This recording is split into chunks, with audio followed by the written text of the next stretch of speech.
ಕೊಲೆ ಕೇಸ್ನಲ್ಲಿ ಪರಪ್ಪನ ಅಗ್ರಹಾರ ಸೇರಿರೋ ದರ್ಶನ್ ಪರ ವಕೀಲರು ಬೇಲ್ ಅರ್ಜಿ ಸಲ್ಲಿಸೋದಕ್ಕೆ ಸಿದ್ಧತೆ ಮಾಡಿಕೊಳ್ತಾ ಇದ್ದಾರೆ.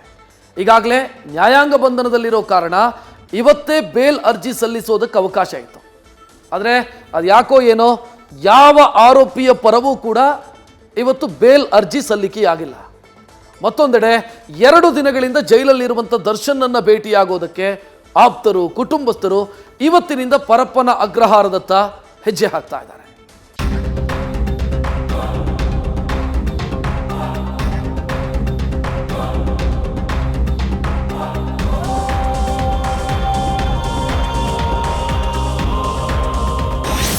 ದರ್ಶನ್ ಅಂಡ್ ಗ್ಯಾಂಗ್ಗೆ ಬೇಲ್ ಪಡೆಯುವುದೇ ಸವಾಲು. ಕಾದು ನೋಡಲು ಮುಂದಾದ್ರ ನಟ ದರ್ಶನ್ ಪರ ವಕೀಲರು. ರೇಣುಕಾಸ್ವಾಮಿ ಕೊಲೆ ಕೇಸ್ನಲ್ಲಿ ಪರಪ್ಪನ ಅಗ್ರಹಾರದ ಪಾಲಾಗಿರುವ ನಟ ದರ್ಶನ್ ಹೊರಬರುವುದು ಅಷ್ಟು ಸುಲಭದ ಮಾತಲ್ಲ. ಯಾಕಂದ್ರೆ ದರ್ಶನ್ ವಿರುದ್ಧ ದಾಖಲಾಗಿರುವ ಸೆಕ್ಷನ್ಗಳು ತುಂಬಾ ಸ್ಟ್ರಾಂಗ್ ಆಗಿವೆ. ಹೀಗಾಗಿ ನಟ ದರ್ಶನ್ ಮತ್ತು ಗ್ಯಾಂಗ್ಗೆ ಜಾಮೀನು ಸಿಗೋದು ದೊಡ್ಡ ಸವಾಲಿನ ಮಾತು ಅಂತಿದ್ದಾರೆ ಕಾನೂನು ಪರಿಣಿತರು.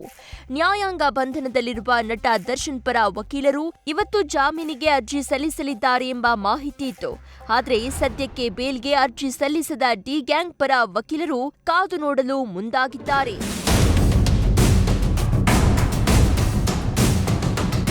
ನಟ ದರ್ಶನ್ ಅಂಡ್ ಗ್ಯಾಂಗ್ನ ಡೆಡ್ಲಿ ಕೃತ್ಯಕ್ಕೆ ಇಡೀ ರಾಜ್ಯದ ಜನತೆಯೇ ಶಾಕ್ ಆಗಿದ್ದಾರೆ. ಪೊಲೀಸ್ ತನಿಖೆಯಲ್ಲಿ ರೇಣುಕಾಸ್ವಾಮಿ ಹತ್ಯೆಯ ಕೃತ್ಯದಲ್ಲಿ ಎಲ್ಲ ಆರೋಪಿಗಳು ಭಾಗಿಯಾಗಿರುವುದು ದೃಢಪಟ್ಟಿದೆ. ನಟ ದರ್ಶನ್ ಸೇರಿದಂತೆ ಹಲವು ಆರೋಪಿಗಳು ಪ್ರಭಾವಿಗಳಾಗಿದ್ದು ವ್ಯವಸ್ಥಿತವಾಗಿಯೇ ಸಾಕ್ಷಿಗಳನ್ನ ನಾಶ ಮಾಡಿದ್ದಾರೆ ಅಂತ ಪೊಲೀಸರು ತನಿಖಾ ವರದಿಯಲ್ಲಿ ಉಲ್ಲೇಖಿಸಿದ್ದಾರೆ. ದರ್ಶನ್ ಹಣಬಲವಿರುವ ವ್ಯಕ್ತಿ, ಜೊತೆಗೆ ಅಭಿಮಾನಿಗಳಿಂದ ಬೆದರಿಕೆಯನ್ನು ಹಾಕಿಸ್ತಾ ಇರುವ ಕಾರಣಗಳನ್ನ ನೀಡಿ ಜಾಮೀನಿಗೆ ಪೊಲೀಸರು ಆಕ್ಷೇಪ ಎತ್ತುತ್ತಿದ್ದಾರೆ. ಹೀಗಾಗಿ ಚಾರ್ಜ್ ಶೀಟ್ ಸಲ್ಲಿಸುವವರೆಗೂ ಜಾಮೀನು ಪಡೆಯುವುದು ದೊಡ್ಡ ಸವಾಲಾಗಿದೆ. ಜೈಲಿನಲ್ಲಿ ದರ್ಶನ್ ಭೇಟಿಯಾದ ದರ್ಶನ್ ಪತ್ನಿ ವಿಜಯಲಕ್ಷ್ಮಿ. ಕೊಲೆ ಕೇಸ್ನಲ್ಲಿ ಪರಪ್ಪನ ಅಗ್ರಹಾರ ಸೇರಿರುವ ಪತಿಯನ್ನ ಬಿಡಿಸಿಕೊಂಡು ಬರಲು ಪತ್ನಿ ವಿಜಯಲಕ್ಷ್ಮಿ ಹರಸಾಹಸವನ್ನೇ ಪಟ್ಟಿದ್ದಾರೆ. ದರ್ಶನ್ ಪರ ವಾದ ಮಾಡಲು ಈಗಾಗಲೇ ಹಿರಿಯ ವಕೀಲ ಸಿವಿ ನಾಗೇಶ್ರನ್ನ ಸಂಪರ್ಕಿಸಿ ಮಾತುಕತೆ ನಡೆಸಿದ್ದಾರೆ. ಕೊಲೆ ಕೇಸ್ನಲ್ಲಿ ಲಾಕ್ ಆದ ಬಳಿಕ ಇದೇ ಮೊದಲ ಬಾರಿಗೆ ದರ್ಶನ್ ಭೇಟಿಗೆ ಪತ್ನಿ ವಿಜಯಲಕ್ಷ್ಮಿ ಆಗಮಿಸಿದ್ರು. ಪುತ್ರ ವಿನೇಶ್ ಜೊತೆ ಪರಪ್ಪನ ಅಗ್ರಹಾರ ಜೈಲಿಗೆ ಬಂದಿದ್ದ ವಿಜಯಲಕ್ಷ್ಮಿಯನ್ನ ಪೊಲೀಸರು ಮಾಧ್ಯಮಗಳ ಕಣ್ತಪ್ಪಿಸಿ ಬೇರೊಂದು ಕಾರಿನಲ್ಲಿ ಒಳಗೆ ಕರೆದೊಯ್ದು ಭೇಟಿ ಮಾಡಿಸಿದ್ದಾರೆ. ಸ್ಯಾಂಡಲ್ವುಡ್ನಲ್ಲಿ ನಟ ದರ್ಶನ್ ಆಪ್ತ ವಲಯದಲ್ಲಿ ಗುರುತಿಸಿಕೊಂಡಿದ್ದ ನಟ ವಿನೋದ್ ಪ್ರಭಾಕರ್ ಕೂಡ ಜೈಲಿಗೆ ಆಗಮಿಸಿ ದರ್ಶನ್ರನ್ನ ಭೇಟಿಯಾದ್ರು.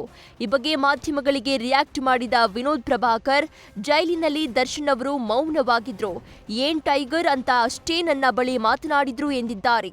ಏನು ಮಾತಾಡಿಲ್ಲ, ಅವರು ಮಾತಾಡಿಲ್ಲ, ನಾನು ಸುಮ್ಮನೆ ಟೈಗರ್ ಅಂದರು, ಬಾಸ್ ಅಂದೆ ಅಷ್ಟೇ. ತುಂಬಾ ಮಾತಾಡಿಲ್ಲ, ಅಂದರೆ ಅವರು ಬೇಜಾರಲ್ಲಿದ್ದರು, ಮಂಕಾಗೆ ಇದ್ದರು. ಸರ್ ನಾನು ತುಂಬಾ ಡಿಸ್ಟರ್ಬ್, ಯಾಕಂದರೆ ನಾವು ಹೋಗಿದ್ದೆ ಒಂದು ಸಲ ಅವ್ರ ಮುಖ ನೋಡ್ಕೊಂಡು ಬರ್ತೀನಿ ಅಂತ ನಾನು ರಿಕ್ವೆಸ್ಟ್ ಮಾಡಿಕೊಂಡೆ. ಬಟ್ ಏನು ಪ್ರೋಟೋಕಾಲ್ ಇದೆಯೋ ಅಷ್ಟೇ ಪೊಲೀಸ್ನವರು ಅಷ್ಟೇ ಸ್ಟ್ರಿಕ್ಟಾಗಿ ಇದು ಮಾಡಿ ಎಲ್ಲನೂ ಪ್ರೋಟೋಕಾಲ್ ಥ್ರೂನೇ ಮಾಡಿ ಒಂದು ಅರ್ಜಿ ಕೊಟ್ಟು ನಾನೆಲ್ಲ ಮಾತಾಡಿ ಆಮೇಲೆ 1 ನಿಮಿಷ ಮುಖ ನೋಡ್ಕೊಂಡು ಹೋಗ್ತೀನಿ ಅಂತ ಒಂದೇ 1 ಸೆಕೆಂಡ್, ಐ ಥಿಂಕ್ 2 ಸೆಕೆಂಡ್ ಹಿಂಗೆ ನೋಡಿದೆ, ಮಾತಾಡಿದೆ, ಶೇಕ್ ಹ್ಯಾಂಡ್ ಮಾಡಿದೆ. ಈ ಒಂದು ಸಮಸ್ಯೆಯಿಂದ ಎಲ್ರಿಗೂ ಒಂದು ನ್ಯಾಯ ಸಿಗಬೇಕು. ಯಾಕಂದರೆ ಕಾನೂನಿಗಿಂತ ಯಾರೂ ದೊಡ್ಡವರಲ್ಲ. ಇದಾಯ್ತಲ್ಲ ಅವತ್ತೇ ನಾನು ಐ ವಾಸ್ ವೆರಿ ಶಾಕ್. ನನಗೆ ಏನಿದು ಯಾಕಂದರೆ ನನಗೆ ಮಾಹಿತಿನೇ ಇರಲಿಲ್ಲ, ಏನು ಮಾತಾಡೋದು. ಆಮೇಲೆ ನನಗೆ ಇವತ್ತು ಎಷ್ಟು ಅಭಿಮಾನಿಗಳಿಗಾಗಲಿ ಇಡೀ ಕರ್ನಾಟಕಕ್ಕೆ ಎಷ್ಟು ಜನ ಆ ಕಡೆ ಆ ಫ್ಯಾಮಿಲಿ, ರೇಣುಕಾಸ್ವಾಮಿ ಅವ್ರ ಫ್ಯಾಮಿಲಿ ಆ ಕಡೆ ಒಂದು ಈಗ ನೀವೇ ಹೇಳ್ದಂಗೆ ಎಲ್ಲ ಕಡೆ ಕಣ್ಣೀರಲ್ಲಿ ಕೈ ತೊಳಿತಾ ಇದ್ದಾರೆ ಅಂತ ಆ ಫ್ಯಾಮಿಲಿ ಆ ಥರ. ಆಮೇಲೆ ಈ ಕಡೆ ದರ್ಶನ್ ಅವ್ರ ಫ್ಯಾಮಿಲಿ ಅಂದರೆ ಎಲ್ಲ ಅಭಿಮಾನಿಗಳು, ಅದೇ ನಮಗೂ ಅಷ್ಟೇ ಬೇಜಾರಿದೆ, ಅಂದರೆ ಡಬಲ್ ಬೇಜಾರಿದೆ ನನಗೂ. ಇನ್ನೂ ಎಲ್ಲ ಏನು ಕ್ಲಾರಿಟಿ ಸಿಗೋವರೆಗೂ ಇನ್ನೂ, ಯಾಕಂದರೆ ತನಿಖೆ ನಡೀತಿದೆ, ನಾವು ಏನು ಹೆಚ್ಚಾಗಿ ಮಾತಾಡೋಕ್ಕೂ ಆಗ್ತಿಲ್ಲ. ಇನ್ನು ನಟ ದರ್ಶನ್ ಆಪ್ತ ಕೊಲೆ ಕೇಸ್ನಲ್ಲಿ ಜೈಲು ಸೇರಿರುವ ನಾಗರಾಜ್ ನನ್ನ ಭೇಟಿಯಾಗಲು ಮಂಗಳಮುಖಿಯೊಬ್ಬರು ಜೈಲಿಗೆ ಬಂದಿದ್ರು. ಆಶ್ರಮದ ಕಟ್ಟಡ ನಿರ್ಮಾಣಕ್ಕೆ ನಟ ದರ್ಶನ್ ಆರ್ಥಿಕ ನೆರವು ನೀಡಿದ್ರಂತೆ. ಹೀಗಾಗಿ ಮಾನವೀಯತೆ ದೃಷ್ಟಿಯಿಂದ ದರ್ಶನ್ ಮತ್ತು ನಾಗರಾಜ್ರನ್ನ ಭೇಟಿಯಾಗಿದ್ದಾರೆ. ಈ ಬಗ್ಗೆ ಮಾತನಾಡಿದ ಅವರು, ಕಾನೂನಿನ ಮುಂದೆ ಯಾರೂ ದೊಡ್ಡವರಲ್ಲ ಎಂದ್ರು. ಮಾನವೀಯತೆಯಿಂದ ನಾನು ಬಂದಿರೋದು, ಓಕೆನಾ. ನನಗೆ ನಮ್ಮ ತಂದೆ ತಾಯಿಗಿಂತ ನಮ್ಗೆ ಇವರೆಲ್ಲ ಸಪೋರ್ಟ್ ಮಾಡಿದ್ದಾರೆ, ಎಲ್ಲ ಕರ್ನಾಟಕದ ಜನಗಳು ಸಪೋರ್ಟ್ ಮಾಡಿದ್ದಾರೆ ನಾನೇನೋ ಒಂದು ಒಳ್ಳೆ ಕೆಲಸ ಮಾಡ್ತಿದ್ದಾಗ. ಸೊ ಮಾನವೀಯತೆ ದೃಷ್ಟಿಯಿಂದ ಇಲ್ಲಿ ಬಂದಿದ್ದೀನಿ. ಕೆಟ್ಟದ್ದು ಒಳ್ಳೆಯದು ಅದೆಲ್ಲ ಸೆಕೆಂಡ್ರಿಲಿ. ಕಾನೂನು ಮುಂದೆ ಎಲ್ಲರೂ ತಲೆ ಬಾಗಲೇಬೇಕು. ಜಸ್ಟಿಸ್ ಮುಂದೆ ನಾವು ಯಾರೂ ದೊಡ್ಡವರಲ್ಲ. ಒಟ್ಟಾರೆ ಕೊಲೆ ಕೇಸ್ನಲ್ಲಿ ಜೈಲು ಸೇರಿರುವ ದರ್ಶನ್ಗೆ ಇದೀಗ ಪಾಪ ಪ್ರಜ್ಞೆ ಕಾಡ್ತಾ ಇದೆಯೋ ಏನೋ, ಮೌನಕ್ಕೆ ಶರಣಾಗಿದ್ದಾರೆ.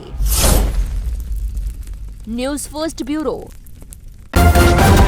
ನ್ಯೂಸ್ ಫಸ್ಟ್ ನಿರ್ಭೀತಿಯಿಂದ ನಿಮ್ಮ ಪರವಾಗಿ.